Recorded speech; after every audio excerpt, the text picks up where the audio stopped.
Welcome to Voices, a televised production of the Atlantic Caribbean Union of Seventh-day Adventists. Ladies and gentlemen, it is such a pleasure to welcome you to today's episode. But some of you might not know that the mission for this program, Voices, is to provide information to you, to teach you, and to, of course, share some of the exciting events that we have going on within the Atlantic Caribbean Union of Seventh-day Adventists. We are representing the Isles of the Bahamas, Cayman Islands, and Turks and Caicos Islands.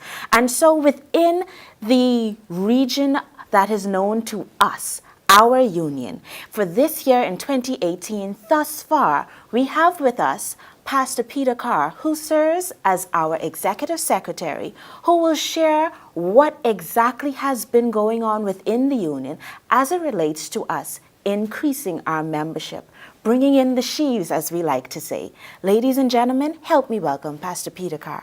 Pastor Kerr, welcome. Thank you so much. It's a pleasure being with you again. It is always a pleasure to have you here. And how are you doing today, sir? God has been good. We have so much for which to be thankful.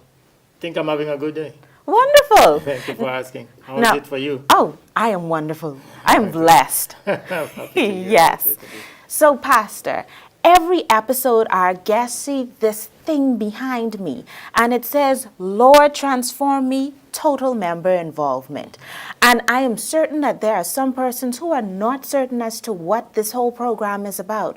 So, can you just tell us, what is this whole Lord, transform me, total member involvement about within the Seventh-day Adventist Church? Good, thanks. Thanks for asking. Lord Transform Me is the Inter-American Division's version of the General Conference's theme of total member involvement. It's more than a theme. It's an aim. The church wants every member to be actively involved in the life of the church. And so it's a purposeful, deliberate attempt on the part of leadership at the top to engage all our divisions, all our unions, all our conferences, all our missions, all our institutions, all our local congregations, and all our members in the mission of the church, focusing on what really matters: the saving of the lost, the training of our members for active participation in the work. Because many people really want to do more for the Lord, but they need to know how. So Lord Transform Me is a program that comes with 5 different components. One of them begins with transformation, a prayer for transformation.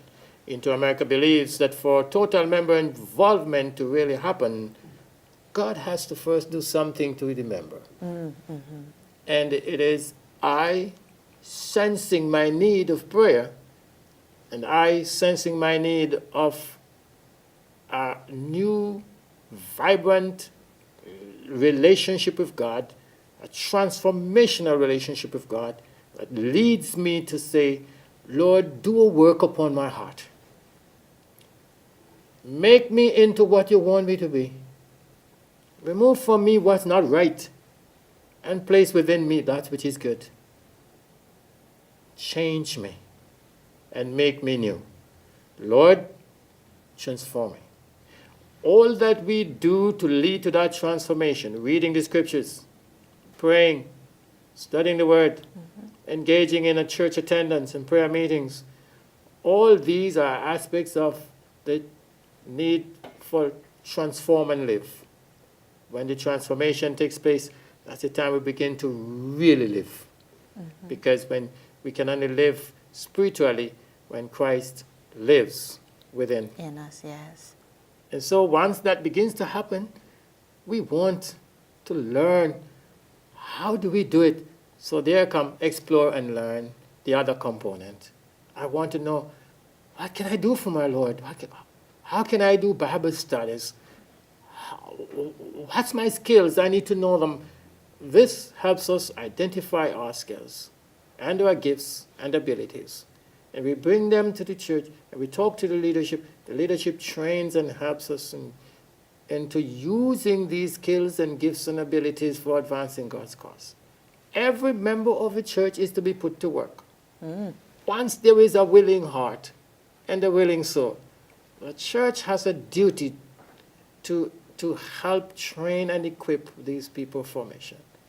And once that's done, also there is a connect and share part of this, which means get out of the walls of your church, like you did last time when we had the Global Youth Day.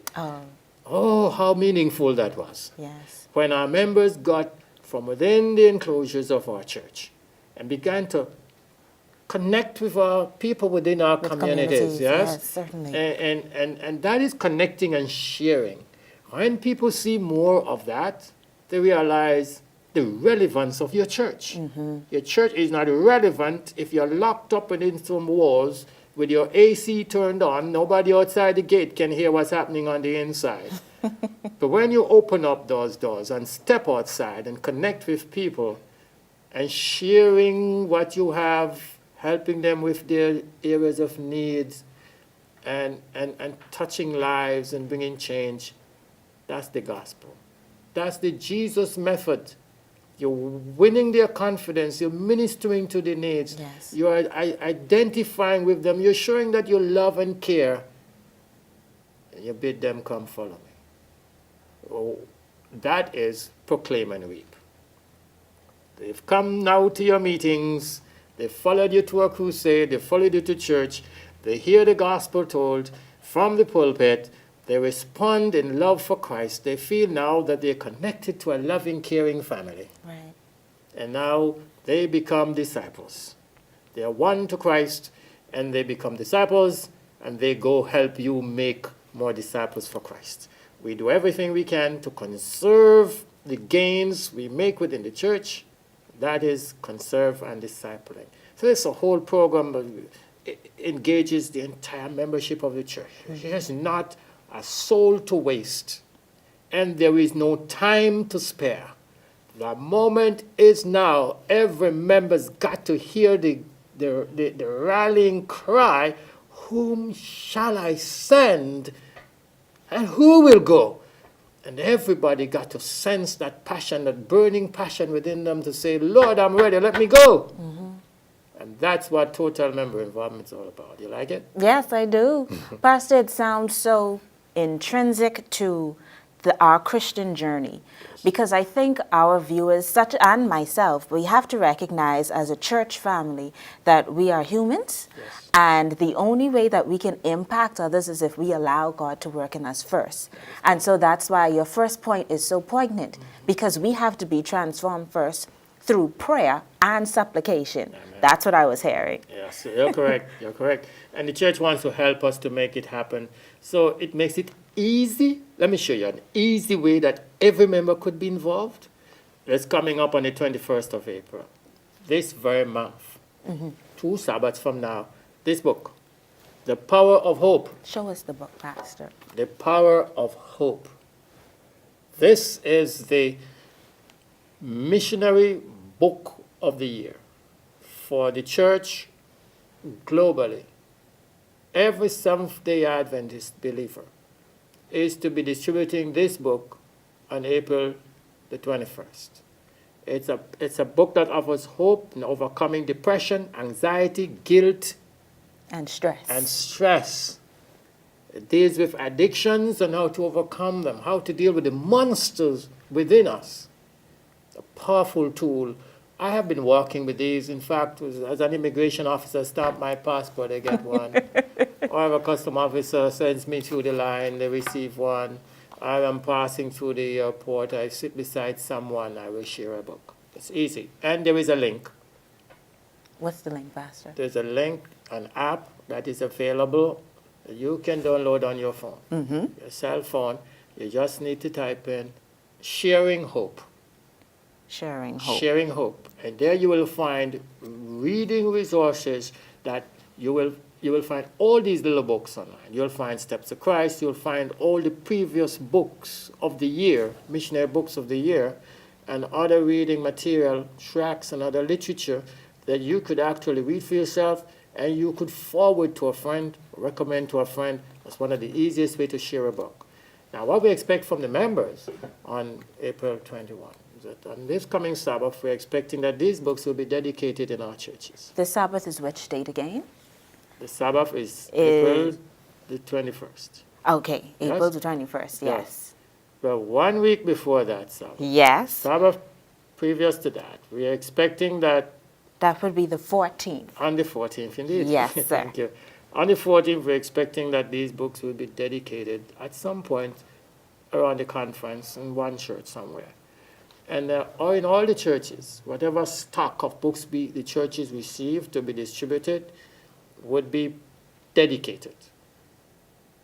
And then distributed to the members next week's Sabbath, the following Sabbath, and they will take a few minutes to get into the community, knocking on doors, touching lives on the streets, handing out a book, a little book, and going back to church to give a wonderful report how many people smiled with you, how many people said thank you, how many people thought that this would be a real blessing.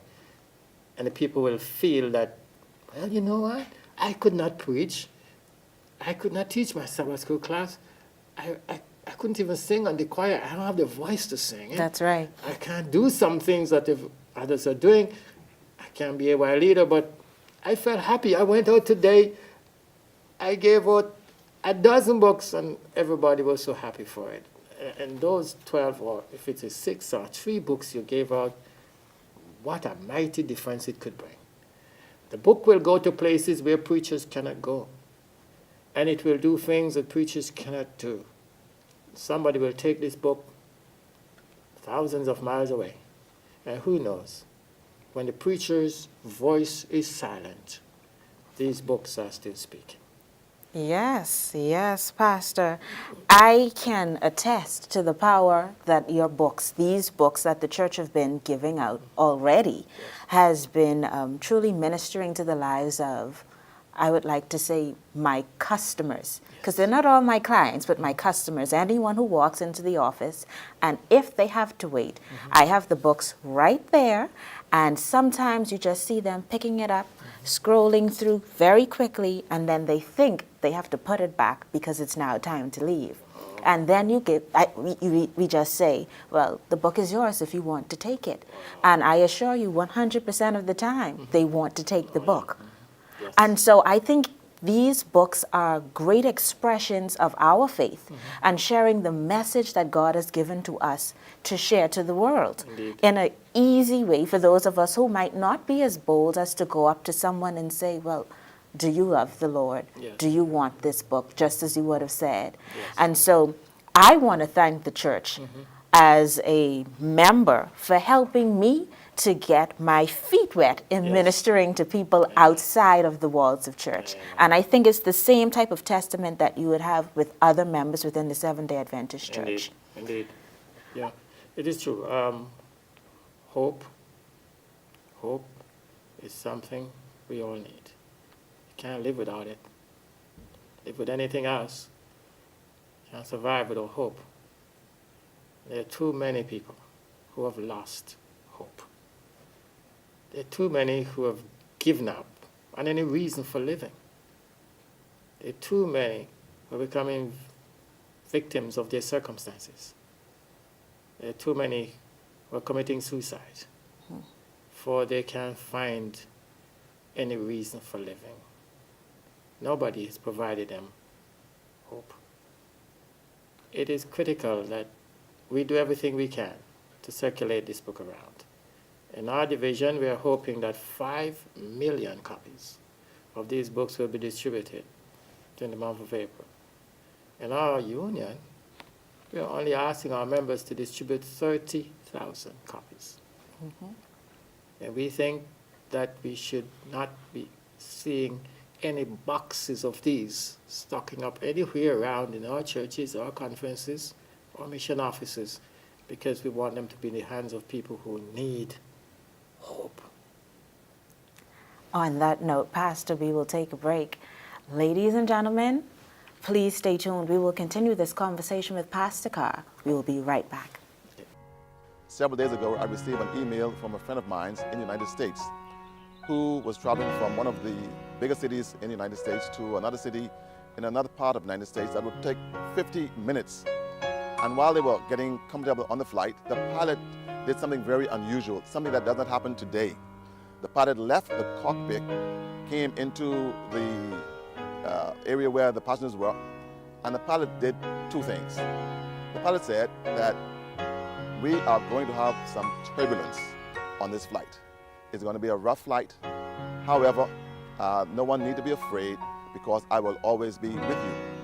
That reminds me of a text found in John 16, verse 33, where we are reminded that in this life, we will always have tribulations, we'll have trials and difficulties. And so those of us who are facing challenges, difficulties in life, please be reminded that our dear Lord and Savior Jesus Christ said to us in Matthew 28, 19 and 20, he says that I will always be with you. I will never leave you when the things get rough. And so those of us who are going through can remember that Jesus will be our lawyer and he has promised to be our judge. Can you imagine that when we are in trouble, that Jesus Christ, the great judge, will also be our lawyer? What a beautiful situation to find ourselves in. And so, my friends, always remember that whatever you're going through, Jesus will be with you.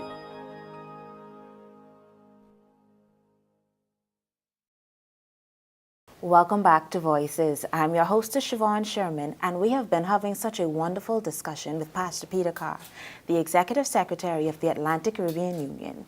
Pastor Kerr, we left on you truly emphasizing the need for people needing to understand that there is power in hope. That's correct. And you, of course, showed us the book Yes. that we, as Seventh-day Adventists, are to share. But within your discussion of Lord Transform Me, total member involvement, you made mention of something that I believe a lot of members within the community in the region really think or find synonymous with the Seventh-day Adventist Church, and that's evangelistic meetings. Yes. I can assure you that even my friends, every time they drive around now within our communities and they see a big tent, they say, Siobhan, your church having something again? And I said, probably, but how do you know it's us? Because it's only y'all who have the big white tent. And so, Pastor, what is the importance of having not the big white tent, but the meeting itself within the Seventh-day Adventist Church? Because that's what we're here for. That's our mission. That's our purpose for existence. Evangelism, that's what we're all about. It is God's number one priority. And it's got to be our number one priority. We do public evangelism, like in the form of the tent crusades, you see there, Revelation seminars or church crusades. The tent has become popular in our parts. In some places, the tents don't work too well, but I thank God that here they still work. They give a kind of a general call, and it's open. It's open door. Anybody can come right in. Correct. And feel at home. They need to be properly dressed and attired in a way. Just step off the street, step right in. Or it's not an enclosed building with tightly closed windows and doors with AC running and nobody outside can hear a sound coming out of your church. There was a time when church doors used to be wide open. And you, when you open, you speak in your church, folks a mile away could still hear. Now that's not happening anymore. The tent provides that opportunity for people far and near to hear the gospel. And public evangelism is critical because we got to proclaim the gospel of Christ. We got to blow the trumpet. We got to give the certain sound. We got to declare the times to which we have come. And we got to provide answers that people have for the many questions that people have. What do these things mean? How do I understand the times? How do I interpret the news of the day? what is happening here? And we who have been studying the Word, we have the answer. We must proclaim it with a certain sound, with a sense of conviction and certainty and enthusiasm and joy. And we must take pleasure in seeing people come to Christ. And we must receive them in a beautiful, dignified manner and let them feel that they are part of a happy family and be able to welcome them home, because their search for truth ends when they find the Adventist church. Right. And we must let them know, we thank you for finding here. This is where your journey for the truth, the true church of God, comes to an end. You're home now. You're part of the family. We're happy for you. And so we want everybody to come. So the public meetings, yes, we welcome them. We welcome personal evangelism, house to house, person to person, one to one. We welcome small groups. We welcome those that are held in the churches. All forms of evangelism is critical. Now, when I went to college, somebody told me what the meaning of evangelism was. They defined evangelism as one beggar telling another beggar where to find bread. That's a very interesting concept, Pastor. Yes. So I have two questions based on what you said. So the first one, you spoke about questions that those on the outside coming in have. Now, what about those of us who are on the inside?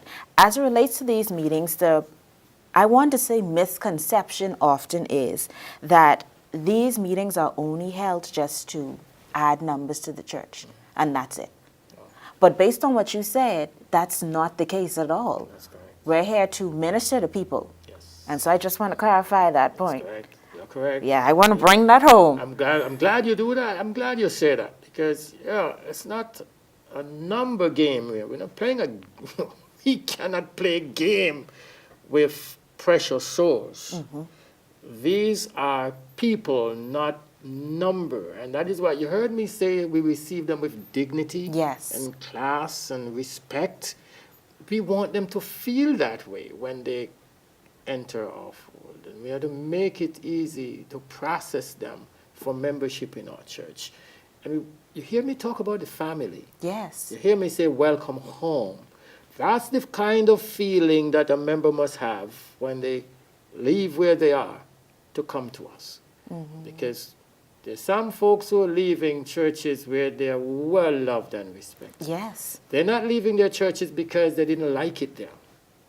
They're not coming to us because they weren't happy where they were. They're coming to us because they discovered something new and exciting. And they know it is the truth. And it may cause them some pain and some sacrifice, but because of their love for God, they're going to embrace this and live it out in their lives. And so when they come, we not let them know, okay, you're home now. You're with us. This is a real, right, correct family. And we love you here. You're our brother. You're our sister. And you are dear to us. And it must not just be said. It must be shown in action that we value everyone who comes into our church. And we are accountable to God for them. And we're responsible for them. And we must care for them and let them know that within our family, there's room for their friends also, for their relatives whom they would like to go and bring to Christ. Yes? Yes, that's very true. Pastor, time is just running. But as I said, I had a second question, again, still based on what you're saying just now. So we would have already sung, I'm so glad that you're a part of the family of God. Amen, yes. We sang that. We've welcomed this person or these persons into our family. And then what?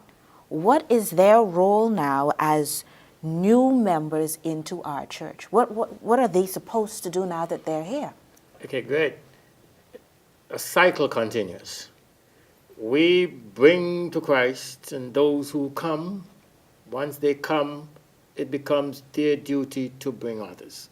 So our duty is to train and disciple and nurture them so that they can go and make new disciples. And so the cycle continues. You search for Christ, you found Christ, and you came. Now you're being trained into the family to go reach out for Christ and bring others. So there is a duty for the member within the church to wholeheartedly embrace the new believer. And there is a willingness on the part of the new believer now to become a worker in the vineyard of the Lord. Mm-hmm. Yes? We are just coming from Haiti. You heard about our trip to Haiti. I heard briefly of it. Yes, we had Lord Transform Me Reaping campaigns in Haiti. I was one of the members of the team. We had a number of pastors from our union who were there. We had Pastor St. Fleur from South Bahamas. We had Pastor Clark from the north and Pastor East North. Also from the north, that's yes. right. And we had Bible instructor Joshua Lawrence from Cayman Islands and Pastor Steve Cornwall from the Turks and Caicos Islands. So the union was well represented, it our sounds. union had more representatives than some of the other unions. Wow. Yes? And we were happy to went, and we had services for a week, and there was a massive baptism on Sabbath. And I could tell you the sites where we preached, among us, not Pastor St. Flore's report I have not yet received, but for those who have received, we have already, among us, baptized over 200 souls. Wow. I mean, just at Coos group. This is just us you're speaking just about. Us, and one of the pastors' report I have not yet received. So, but I'm telling you that this is how successful in 1 week. At the site I was at, over 2,000 were baptized at that very site on Sabbath. And then I got reports from across the field, and the Reverend told me, oh, all the reports have not yet ended, but what we have so far, over 12,000 were baptized on that day. Wow. Are you able to see how the Spirit of God is moving yes. mightily in the land, and how He's using people from all corners of the earth to proclaim the gospel of Christ, to sound the warning, and to lead men to Christ? And so happy that we were able to participate in that, because the reason we took so many people to Haiti is because we wanted to learn how they prepare for something as big as this. Because next year is our turn. Yes. Yes, and we want to do it right. So yeah, I was observing everything. I was preaching, but I was taking notice. And I was happy that God worked so well. And all these new believers, there is a plan in place for them to be nurtured, and so that they can disciple others for Christ. Wonderful. These are some exciting things that we truly have going on within the Adventist Church at large. Now, we are down to our last moments together. Can you believe it? But Pastor, there may be someone or some persons who have recently accepted Christ and are watching this program today. Can you encourage them in their new role as followers of Christ? Oh, thank you. It's wonderful. Yes, I'd love to do that. First, I must say congratulations if you joined the church. Like I said earlier, your search for the true church has come to an end when you find the Seventh-day Adventist Church. This is it. This is the remnant people of God with the message for the hour, recorded in Revelation 14, 6 to 12. And these new believers have come to be a part of this exciting movement, represented by 3 angels flying in the midst of heaven, having the everlasting gospel to preach unto them who dwell on the earth, to every nation, tongue, and people, saying with a loud voice, fear God and give glory to Him, for the hour of His judgment is come, and worship Him that made heaven and earth, the sea, and the fountain of waters. And it presents a message of warning for those who refuse to accept truth, and a declaration of the vengeance of God and those who believe a lie and practice a lie. The falsehood, false religious systems will crumble under the truth of God's word. You who just came into the church have escaped the wrath of God by accepting His truth. is true religious movement on this planet. And now we pray that our new believers will be rooted in their faith, rooted in the message, and will grow as strong trees, like trees planted by the rivers of water, that bring forth their fruit in its season. Their leaves shall not wither, and whatsoever they do shall prosper. We want to see God's people prosper. And for all of you new believers, welcome home. Welcome to the true church of God. And we want you to feel at home in this church. We want you to be happy here. And if there's anything we can do to make your stay in the church more enjoyable and more fun and more exciting and more meaningful, please let us know. We'll be happy to help. Pastor, thank you so much. It is always a pleasure to have you here for those words, for your wisdom, your excitement, and your enlightenment. Now, on this program, Lord, Transform Me. May I? Of course, this is your book. That's your copy. Thank you. Of course. Ladies and gentlemen, thank you so much. May our prayer be, Lord, transform me. And may we get this book and share it and read it. And for those of you that are just coming home, welcome home.